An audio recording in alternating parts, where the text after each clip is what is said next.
طرف جا رہے ہو، اولاد علی مدد کے لیے پکار رہی ہے. یہ مذہب ہے، یہ راستہ ہے، یہ تمہارے اولو الامر ہیں، یہ تمہارے امام ہیں، ان کی بیعت کرو، ان کے دین کو پہچانو. اہل بیت یہ ہے، مکتب یہ ہے، خاندان یہ ہے.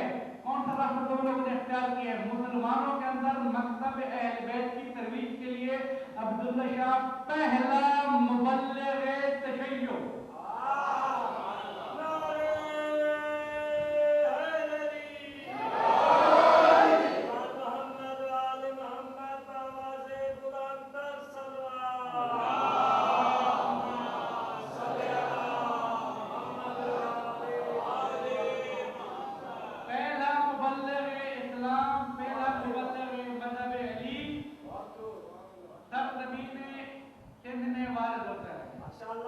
تبلیغ کرتا ہے اور دوران تبلیغ اطلاع ملتی ہے کہ آپ کے بابا اور آپ کے چچا دونوں شہید ہو جاتے ہیں، آپ واپس نہیں آئے ورنہ حاکم آپ کی بھی تلاش میں ہے.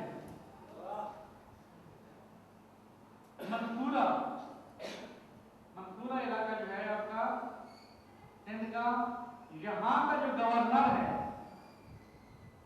وہ باطنی طور پر شیعہ ہو چکا ہے تو منصور کا گورنر، لیکن تاریخ کامل کے جملے یہ ہیں کہ وہ تشیع کا حامی ہو چکا ہے، وہ شیعہ ہو چکا ہے. عبداللہ شاہ غازی تو ویسی تبلیغی تشیع کر رہے ہیں، حاکم بھی شیعہ ہو گیا ہے. اب خط ملتا ہے حاکم منصورہ کو. کیا خط ملتا ہے؟ خط یہ آتا ہے کہ مجھے اطلاع ملی ہے کہ محمد نصرالدیہ کے بیٹے عبداللہ اشکر کو تم نے پناہ دی ہوئی ہے. عبداللہ کا سر کاٹ کے میرے پاس جاؤ، خود بھی حاضر ہو جاؤ. یعنی کیا مطلب؟ یعنی اگر نہیں ہے تو پھر غدار. حاکموں کے خط کا تو یہ مطلب ہوتا ہے، اگر نہیں کیا یہ کام تو پھر غدار ہو. عبداللہ شاہ غازی نے کہا، جب خط پڑھ کے سنایا عبداللہ شاہ غازی نے کہا بھی کیا پروگرام ہے آپ کا؟ اس نے کہا میں آپ کو تو حاضر نہیں کر سکتا، آپ اپنا کام کریں، میں خود جا کے حاضر ہو جاتا ہوں. میں خود حاضر ہو جاتا ہوں. وہاں پر ایک اور علی والا بیٹا تھا. اپنے آپ کو مقصد پر قربان کرنا یہ انسانیت ہے. ایک اور بیٹا تھا، انہوں نے کہا بات سنے بھائی، عبداللہ جو ہیں مبلغ اسلام، آپ ہو اس منطقے کے حاکم اور تم بھی ظاہری طور پر تشیع ہو چکے ہو، ٹھیک ہے؟ آپ دونوں میں سے کوئی بھی چلا گیا یہ تبلیغ کم پڑ جائے گی، تبلیغ نہیں ہو سکے گی. اس کا جرم یہ ہے کہ عبداللہ شاہ غازی کو پناہ کیوں دی ہے. میں عبداللہ شاہ غازی کو اپنے گھر میں مہمان بنا لیتا ہوں ایک رات کے لیے، پھر تم مجھے رنجیر ڈال کے زندانی کر دو اور منصور کے بعد بھیج دو کہ عبداللہ شاہ غازی اس کا مہمان تھا. میں نے کہا یہ کیا، کیوں ایسا کریں؟ میں نے کہا اس لیے کہ وہاں جانے کا مقصد یہ ہے کہ گردن ندی، قربانی، شہادت، اور تم مارے گئے یا یہ مارا گیا، یہ تبلیغ رک جائے گی. میں مارا جاؤں، تبلیغ آگے بڑھو تم دونوں، میں مارا جاؤں مشکل نہیں، میں مارا جاؤں میرے لیے کوئی مشکل نہیں. تم دونوں میں سے کوئی ایک کو نہیں مرنا چاہیے. نے کہا بات تو ٹھیک ہے. ایسے ہی ہوا، وہ منصور کے دربار پہنچا. نے کہا بھی عبداللہ شاہ غازی کو پناہ تو نے دی ہے؟ میں نے دی ہے. تمہیں پتہ نہیں تھا ہمارا باغی ہے؟ پھر کیوں دی ہے؟ تمہیں علی کے مذہب سے بولو. کا سزا کا پتہ نہیں ہے کہ مرد